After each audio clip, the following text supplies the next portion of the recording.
Waalaikumsalam warahmatullahi wabarakatuh. Good morning, students. Morning. How are you this morning? Good. That's great. I hope you're doing well. Okay, so today we're going to learn about direct and indirect speech. But before that, I want you to ask some questions. Have you ever imagined traveling back in time? Yeah, so what would you ask people from the past? If you met someone in the past, what would you ask them? Do you have any idea? Yeah. How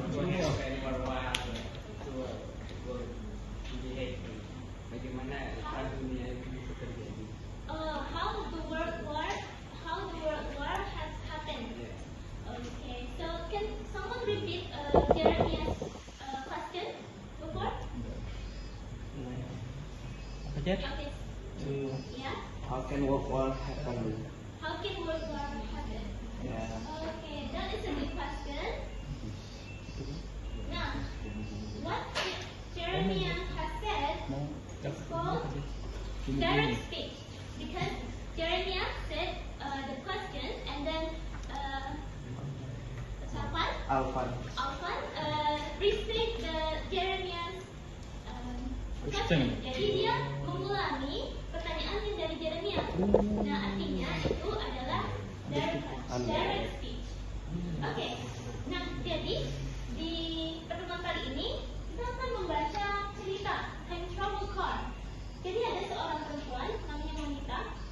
Dia kembali ke tahun 1990 melalui Time Travel Car. Oke, tolong baca satu orang.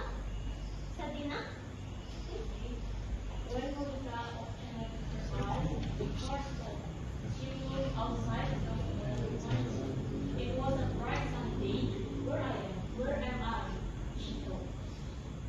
Yeah, so she said, "Where am I?" Because she was surprised. Dia terkejut. Dia tiba-tiba berada di sebuah tempat yang berbeda. Oke, selanjutnya siapa? Oke, Fatia.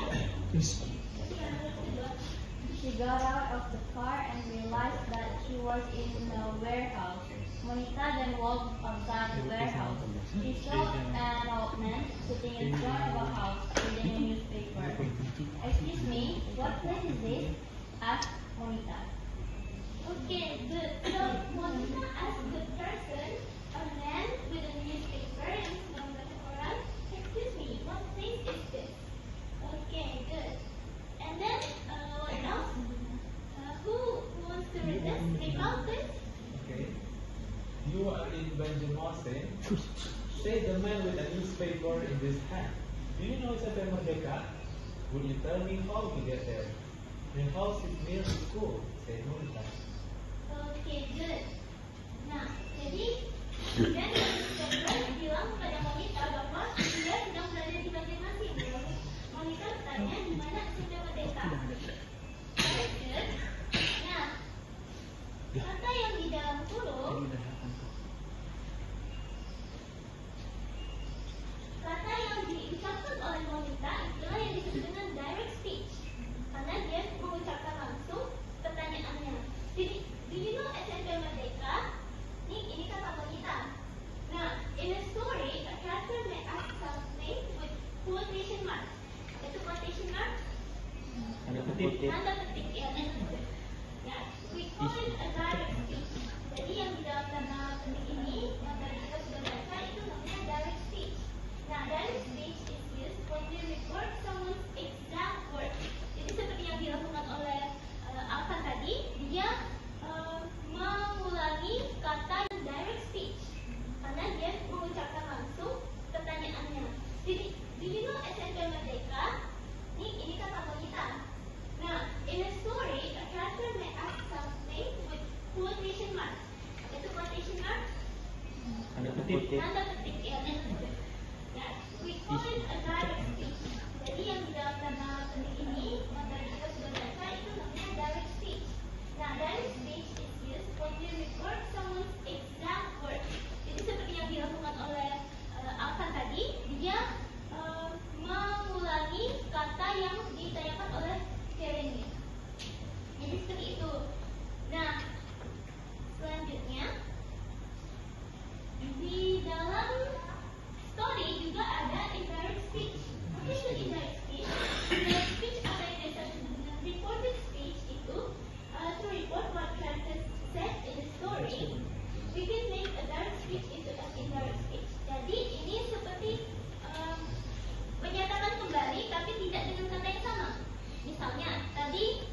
mana atau kapan perang dunia terjadi. Jadi, saya menggunakan tadi Jeremia bertanya seperti yang di sini. Monica asked, "Is the man new SMP Merdeka?" Jadi yang tadinya pertanyaan langsung, "Do you know SMP Merdeka?" Ini kan Monica yang bertanya kepada men ya. Jadi di indirect speech kita bisa menuliskan Monica asked, "Is the man new SMP Merdeka?" Jadi in indirect speech kita mengubah kata "do you know" menjadi "the man new". Kenapa kata know diubah menjadi new? Ada yang tahu kenapa? Ya, Stephen? Karena past tense. Past tense, ya. Jadi kita mau mengucapkan kembali, tentunya itu di waktu yang berbeda dari yang telah diucapkan sebelumnya kan. Nah, maka dari itu kita harus mengubah bentuk tense-nya seperti itu.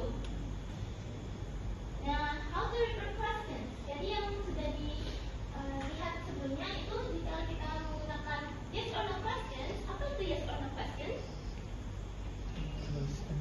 Pertanyaan yang jawabannya adalah Yes or yes no. or no, ya. Do you like ice cream? Jawabannya pasti yes or no kan? Iya. Nah, jadi kalau misalnya di recorded speech kita menggunakan he asked if I like ice cream. Jadi jika yes or no question kita menggunakan if or whether. He asked whether I like ice cream. And then jika pertanyaannya double digit question seperti yang di sini, where are you going? Nah, itu kata where, what, when, why itu tetap dituliskan.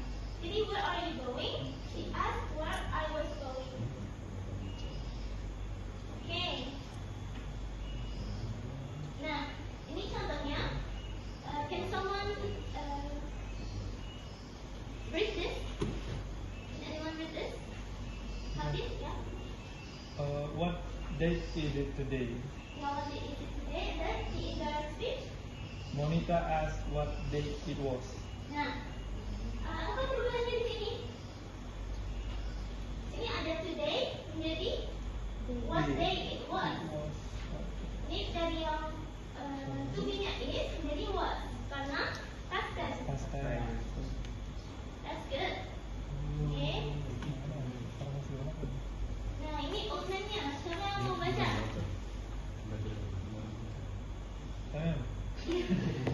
Yang lain boleh? Sonia, oke. Today is the 1st of May 1990. The man said that day was the 1st of May 1990. Ya, jadi kata today di sini diganti menjadi that day.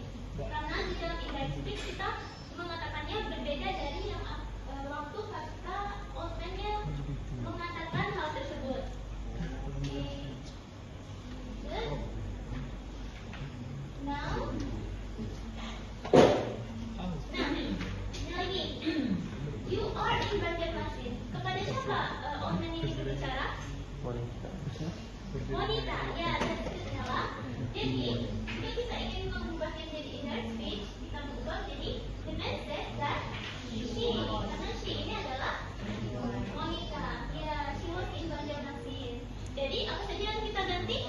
Tadi ada tense, ya, to be, lalu kata ganti orang, pronoun, ya, pronoun-nya juga.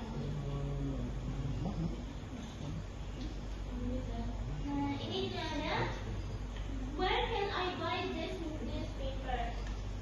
Wanita asked where-nya pertama where she could buy the newspaper. Jadi word order susunan katanya juga berubah. Jika kita menggunakan indirect speech, kita ubah direct speech yang past tense menjadi indirect speech, itu kita ubah urutannya. Ini kan where can I buy? Jadi where she could buy the newspaper. Selain tenses, kita juga mengubah word ordernya dari yang bentuk pertanyaan menjadi statement atau pernyataan. Okay, now I want you to work in groups. I have this paper. Time is up. First up, You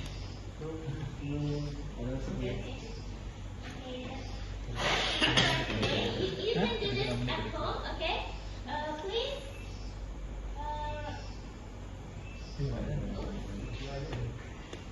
Please read